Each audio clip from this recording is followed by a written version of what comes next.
मध्य Asia में उथल पुथल मची थी क्योंकि तमिलिन के विभिन्न उत्तराधिकारी उसके साम्राज्य के लिए आपस में लड़ रहे थे।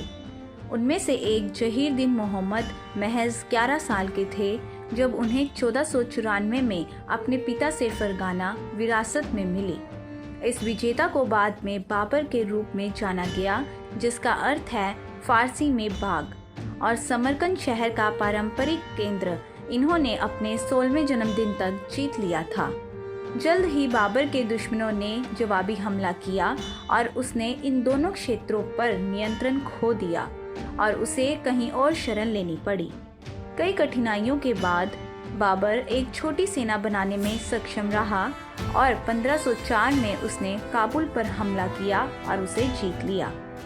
बाबर केवल अपने तक सीमित रहने के लिए बहुत महत्वाकांक्षी था और फिर इसीलिए उसने अपना ध्यान भारत की ओर लगाया और 1519 तक वह चिनाब नदी तक पहुंच गया, जो अभी पाकिस्तान में स्थित है।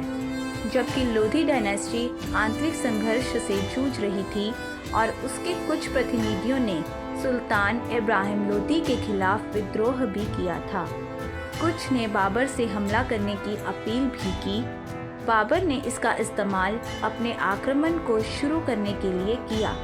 1525 तक बाबर पंजाब क्षेत्र का भी मालिक बन गया। इब्राहिम लोदी ने अगले साल की शुरुआत में दिल्ली छोड़ दिया और उत्तर की ओर बढ़ना शुरू किया, जबकि बाबर ने पानीपत की ओर चलना शुरू किया। 12 अप्रैल 1526 को दोनों सेनाएं एक दूसरे के सामने आईं और 8 दिनों तक एक दूसरे के सामने खड़ी रही और इन जमीनों के भाग्य का फैसला करने वाली लड़ाई 20 अप्रैल 1526 को हुई।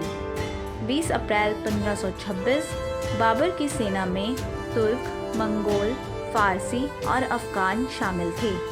यह एक अनुभवी सेना थी जो एक दशक से अधिक समय से उसके साथ अभियान कर रही थी और इस तरह से सेना और कमांडर एक दूसरे के साथ आश्वस्त और परिचित थे।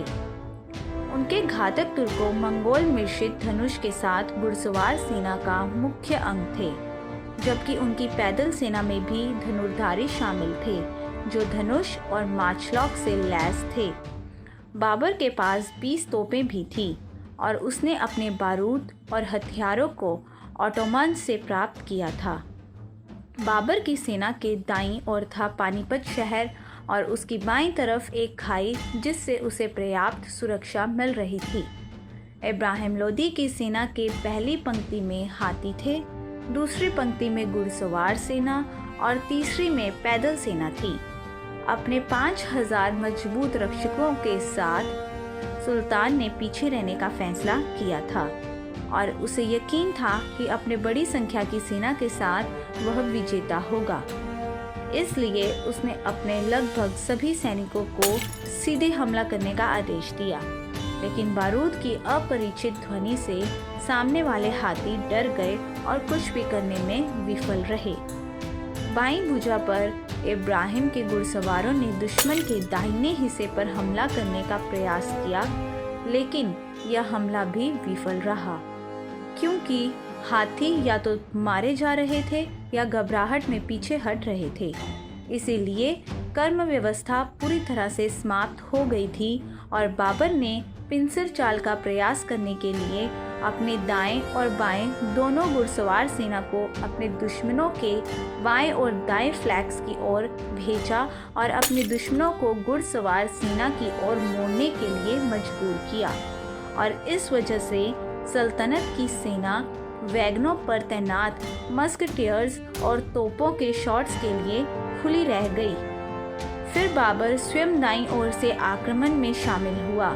अब सुल्तान की सेना घिरी हुई थी और इब्राहिम लोदी ने अपने सैनिकों के मनोबल बनाए रखने के लिए खुद कदम आगे बढ़ाए, लेकिन लड़ाई का रुख बदलने में बहुत देर हो चुकी थी और जब सुल्तान खुद मारा गया तो पूरा खेल खत्म हो गया। सल्तनत ने 20,000 से अधिक सैनिकों को खो दिया और उसका अस्तित्व समाप्त हो गया। दिल्ली अब बाबर के नियंत्रण में थी।